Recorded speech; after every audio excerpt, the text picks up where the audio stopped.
നമസ്കാരം.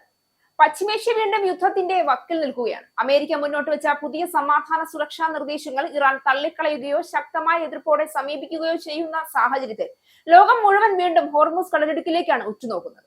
ആഗോള എണ്ണ വിതരണത്തിന്റെ ജീവനാഡിയായ ഈ കടൽപാതയെ ചുറ്റിപ്പറ്റി America, Iran, China, Pakistan, Gulf രാജ്യങ്ങൾ തമ്മിൽ നടക്കുന്ന നയതന്ത്ര പോരാട്ടം ഇപ്പോൾ തുറന്ന ശക്തി പ്രകടനത്തിലേക്ക് മാറുന്നുവെന്ന സൂചനകളാണ് പുറത്തുവരുന്നത്.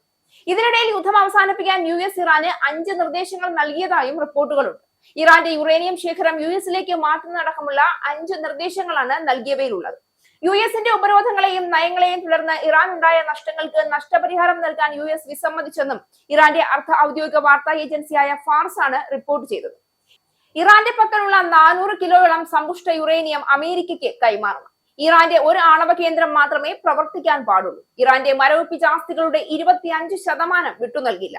ഉപരോധവും യുദ്ധവും കാരണമുണ്ടായ നഷ്ടങ്ങൾക്ക് ഇറാന് നഷ്ടപരിഹാരം നൽകില്ല. വെടിനിർത്തൽ ചർച്ചയിലെ പുരോഗതി അനുസരിച്ച് മാത്രമേ കാര്യങ്ങൾ മുന്നോട്ട് പോകൂ എന്നിവയാണ് US മുന്നോട്ട് വെച്ച നിർദ്ദേശങ്ങൾ.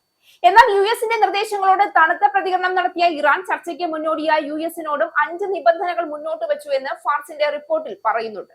ലബനനിൽ ഉൾപ്പെടെയുള്ള ആക്രമണങ്ങൾ പൂർണ്ണമായി അവസാനിപ്പിച്ചാലേ ചർച്ചയ്ക്ക് തയ്യാറെടുക്കൂ എന്നാണ് ഇറാന്റെ പ്രധാന ആവശ്യം. ഉപരോധങ്ങൾ അവസാനിപ്പിക്കണം, മരവിപ്പിച്ച ആസ്തികൾ വിട്ടു നൽകണം, യുദ്ധവും ഉപരോധവും കാരണമുണ്ടായ നഷ്ടം നികത്തണം, ഹോർമുസിൽ ഇറാന്റെ പരമാധികാരം അംഗീകരിക്കണം എന്നിവയാണ് ഇറാൻ മുന്നോട്ട് വെച്ച നിബന്ധനകൾ.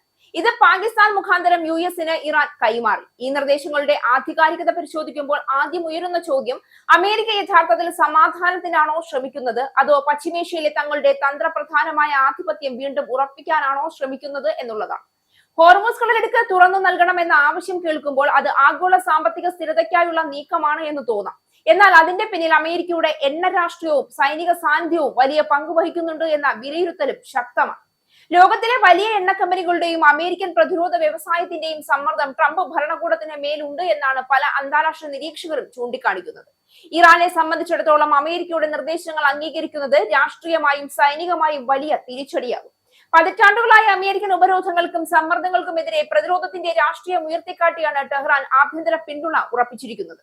അത്തരമൊരു സാഹചര്യത്തിൽ ആണവ പദ്ധതിയിൽ പിന്നോട്ട് പോവുകയോ ഹോർമുസിലെ സ്വാധീനം കുറയ്ക്കുകയോ ചെയ്താൽ അത് ഭരണകൂടത്തിന്റെ ദൗർബല്യമായി ഇറാനിലെ കടുത്ത മത സൈനിക വിഭാഗങ്ങൾ അവതരിപ്പിച്ചേക്കും. അതുകൊണ്ട് തന്നെ അമേരിക്കയെ വിശ്വസിക്കാൻ കഴിയില്ല എന്ന ഇറാൻ വിദേശകാര്യമന്ത്രിയുടെ പ്രസ്താവന വെറും നയതന്ത്ര പ്രതികരണമല്ല, മറിച്ച് ആഭ്യന്തര രാഷ്ട്രീയ സന്ദേശം കൂടിയാണ്.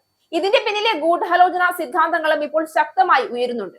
ചിലർ പറയുന്നത് അമേരിക്ക ഇസ്രയേൽ സഖ്യം ഇറാനെ സാമ്പത്തികമായും സൈനികമായും ദുർബലമാക്കി പശ്ചിമേഷ്യയുടെ ഭൂപടം പുനർനിർമ്മിക്കാൻ ശ്രമിക്കുകയാണ് എന്നാണ്. മറുവശത്ത് ഇറാൻ ഹോർമുസ് വിഷയത്തെ ഉപയോഗിച്ച് ആഗോള എണ്ണ വിപണിയെ സമ്മർദ്ദത്തിലാക്കി അമേരിക്കയെയും യൂറോപ്പിനെയും മേശയിലേക്ക് വലിച്ചിഴയ്ക്കാൻ ശ്രമിക്കുകയാണെന്ന വാദവും ഉയരുന്നു.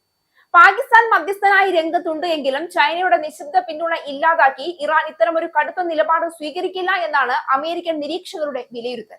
ഇതെല്ലാം ചേർന്ന് നോക്കുമ്പോൾ സമാധാന ചർച്ചകൾ നടക്കുന്നത് പോലെ തന്നെ തോന്നിപ്പിച്ചാലും യഥാർത്ഥത്തിൽ പശ്ചിമേഷ്യ ഇപ്പോൾ പുതിയ ശക്തി സമവാക്യങ്ങളുടെ പരീക്ഷണശാലയാവുകയാണ്.